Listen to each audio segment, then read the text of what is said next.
Hello दोस्तों, नमस्कार। स्वागत है एक नई शानदार वीडियो में। दोस्तों, आज की वीडियो में हम बात करने वाले हैं भाई कटिंग से हर कोई डिस्ट्रीब्यूटर परेशान होता है।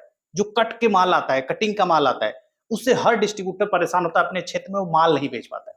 तो अगर आप एक डिस्ट्रीब्यूटर है या डिस्ट्रीब्यूशनशिप का काम करना चाहते हैं, तो ये जानना आपके लिए जरूरी है कि भाई कटिंग होती कैसी और कट का माल आता कहां से है। वो माल जो कि ब्रांड कंपनी का होता है, इसके बावजूद भी वो सस्ता कैसे आपको मिलता है। अगर आप एक होलसेलर एक रिटेलर है, तो आपको भी ये जानना चाहिए कि कटिंग का माल आता कैसे। क्योंकि बहुत लोग ये सोचते हैं कि भाई हमारा एजेंसी वाला हमको ठग रहा है, हमारी एजेंसी वाला हमको महंगा बेच रहा है और बाहर के एजेंसी वाले हमको वही माल सस्ता में दे दे रहे हैं। गणित बहुत है।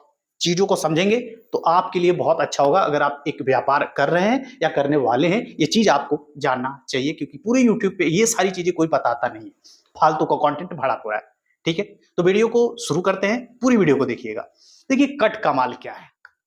देखिए, अब एक एग्जांपल लेके हम समझाते हैं कि एक पार्ले पार्ले एक कंपनी है जिसकी बिस्किट, नमकीन, बहुत सारे आइटम आते हैं जो कि ऑल ओवर वर्ल्ड बिकते हैं और इंडिया में हर वो छोटे से छोटे जगह पे बिकते हैं और बड़े से बड़े सिटी हर जगह बिकते हैं। ठीक है, पार्ले नाम तो सुना ही होगा।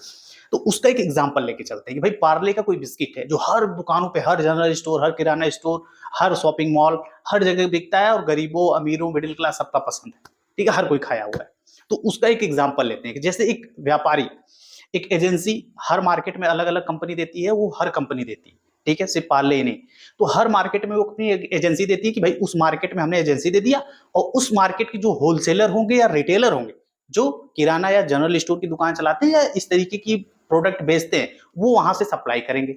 ठीक है, तो एक कंपनी का चयन होता है कि भाई कंपनी मैन्युफैक्चर करती है, वहां से एक सुपर स्टॉकिस्ट बनाती है जो पूरे डिस्ट्रिक्ट या पूरे प्रदेश को कवर करे, और सुपर स्टॉकिस्ट एक डिस्ट्रीब्यूटर को माल देता है जो उस एरिया में डिस्ट्रीब्यूशन का काम लिया रहता है, और डिस्ट्रीब्यूटर होलसेलर और रिटेलर को देता है, और अंत में जाके एक रिटेलर से एंड कस्टमर तक प्रोडक्ट पहुंचता है।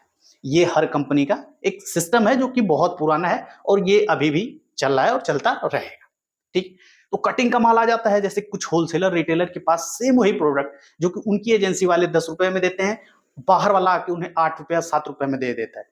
क्योंकि भाई प्रोडक्ट बिकने वाला है और हमें सस्ता मिल रहा है, तो हमसे और उससे बढ़िया तो हमें और क्या ही चाहिए, क्योंकि वही प्रोडक्ट हमें सस्ते में मिल गया। अब देखिए कटिंग कई कारण से होता है। पहला कारण होता है कि कंपनी जो ब्रांडेड होती है वो अपने अन्य प्रोडक्ट भी बेचते हैं। जैसे पार्ले का ग्लूकोज क्रीम, मोनैको हुआ, क्रैक जैक हुआ, इस तरीके की बहुत ऐसे पार्ले के बिस्किट हैं जो बहुत ज्यादा सेल होते हैं। वही कुछ प्रोडक्ट ऐसे हैं जो सेल नहीं होते हैं, लेकिन कंपनी वाला ये नहीं देखता कि आप जो मांगेंगे वही देगा। कंपनी क्योंकि ब्रांड है, चली चलाइए, हजार लोग पैसे लेके खड़े हैं एजेंसी लेने के लिए, तो आपकी भी मजबूरी होती है। कंपनी हर वो नया प्रोडक्ट आपको देगी और आपको बेचना रहता है। हो सकता है आपके क्षेत्र में वो प्रोडक्ट ना बिके, तो आप क्या करेंगे? आप उसी प्रोडक्ट को उस क्षेत्र में बेचेंगे जहां पे वो बिकता हो। तो आप उस क्षेत्र के होलसेलर को या डिस्ट्रीब्यूटर को या एजेंसी वाले को कांटेक्ट करेंगे कि भाई देखो मेरे क्षेत्र में ये प्रोडक्ट नहीं बिक रहा है, 100 रुपए में खरीदा हूँ, 101 रुपया या 101 रुपया 50 पैसे में मैं आपको दे दूंगा। सिर्फ अब मुझे मेरा भाड़ा निकलना चाहिए, बाकी खरीद रेट पे मैं आपको दे दूंगा। या किसी किसी कंडीशन में ऐसा होता है कि बहुत ज्यादा पैसा डंप होता है, तो आदमी खरीद रेट पे ही बेच देता है। अब आप सोच के देखिए कि सामने वाला जो लेगा उसके क्षेत्र में तो ऑलरेडी वो बिक रहा है, तो वो ना क्यों करेगा, तो वो ले लेता है। ठीक है, या फिर वो डिस्ट्रीब्यूटर दूसरे क्षेत्र में डिस्ट्रीब्यूटर को ना देके सीधे होलसेलर या रिटेलर को देता है।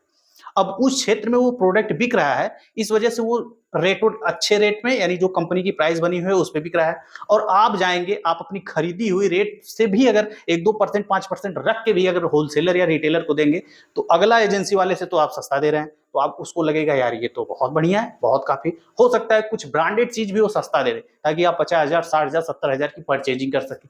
तो ये होता है कटिंग की, दूसरे एरिया का माल दूसरे एरिया में बिकता है। समझ पा रहे हैं? दूसरा तरीका क्या हो गया, कंपनी ऐसी होती है जो ब्रांड ब्रांड कंपनी होती है, बड़ा बड़ा टारगेट भी देती है। ठीक है, कि मान लो सपोज दैट कि 10 लाख रुपए का आपने माल बेच दिया, तो भैया आपको 50,000 रुपए का इंसेंटिव देंगे। 10 लाख का माल, मैं एक एग्जांपल दे रहा हूँ, अब इस पे मत समझिएगा कि 10 लाख पे 50,000 इंसेंटिव, एक एग्जांपल दे रहा हूँ, उस चीज को समझिएगा कि 10 लाख माल अगर एक महीने में आपने बेच दिया तो 50,000 इंसेंटिव कंपनी देगी। अगर आपने उसी 10 लाख को माल को रेगुलर वे में बेचते हैं, भाई उस पर भी तो कमाएंगे, तो उस पे मान लीजिए आप कितना कमाते हो, 40,000 मान लेते हैं। ठीक है, तो इससे ज्यादा मार्जिन होती नहीं है ब्रांड में। ठीक है, 2% 3% होती है कि 40,000 रुपए आप 10 लाख का माल बेचोगे तो 40,000 कमाओगे। ठीक है, एक एग्जाम्पल के लिए बता रहे हैं कि 10 लाख का माल आपने बेच दिया तो 40,000 आपको इनकम, 50,000 इंसेंटिव मिलेगा, यानी उस महीने में आप कमाने वाले हो 90,000। लेकिन 10 लाख का माल आपको पता है बेचना इतना आसान नहीं है। ठीक है, मान लीजिए आपकी हर महीने की सेल है वो 5 लाख, 4 लाख, 5 लाख, 4 लाख, 6 लाख। अब आपको 10 लाख कैसे बेच पाएंगे, ये बहुत बड़ा सवाल होगा। तो 10 लाख बेचने के लिए आप एक दिमाग लगाएंगे। आपको 40,000 रुपया प्रॉफिट मार्जिन मिल रही है, आप सोचेंगे यार चलो 20,000 रुपया कट करते हैं, यानी कि 2% की जगह हम 1% कमाते हैं और सस्ता प्रोवाइड माल करते हैं और कुछ एजेंसी वालों को भी देते हैं, जिस एरिया में बिक रहा है उस एरिया में रेटो रेट बेच देते हैं। यानी अपनी जो कमाई है, जो 40,000 आपको कमाना है, उसमें से आप कम करेंगे। ठीक है, उसमें से आपने कम कर दिया 20,000, 30,000 कम कर दिया, क्योंकि आपको पता है कि 10 लाख रुपए का अगर हमने टर्नओवर कर दिया तो 50,000 तो हमको मिलना ही मिलना है। ठीक है, तो ये गणित होती है। इस वजह से जो डिस्ट्रीब्यूटर होता है ना, वो अपने प्रोडक्ट को सस्ता बेच देता है, अपने ही एरिया में बेच देता है, अगर दूसरे एरिया में बेच देता है, दूसरे डिस्ट्रीब्यूटर को दे देता है। और बहुत बड़े बड़े ऐसे होलसेलर हैं जो 5-5 लाख, 10-10 लाख की गाड़ी खरीदते हैं, जो एक बार प्रोडक्ट उठाते हैं, क्योंकि उनको भी अपने मार्केट में नाम कमाना रहता है, सस्ता प्रोडक्ट बेचना रहता है। आप लोगों को पता है जितने भी ब्रांड प्रोडक्ट है उसमें सबसे ज्यादा कंपटीशन है। जो सस्ता बेच रहा है उसके यहाँ लाइन लग जाएगी, उसके माध्यम से वो और भी 10 प्रोडक्ट बेचेगा जिसमें वो कमा लेगा।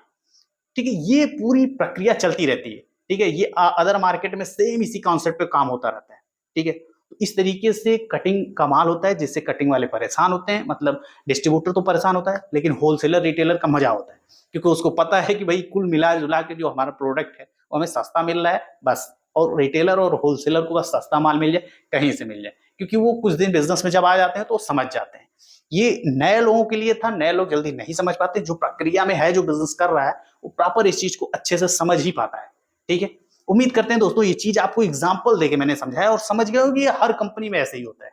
ठीक है, ऐसा नहीं है कि ब्रांड कंपनी का जो एजेंसी लिया वो बहुत सुकून से काम कर रहा है, भाई उसमें भी टारगेट होता है, उसमें भी बहुत ज्यादा मगजमारी होती है।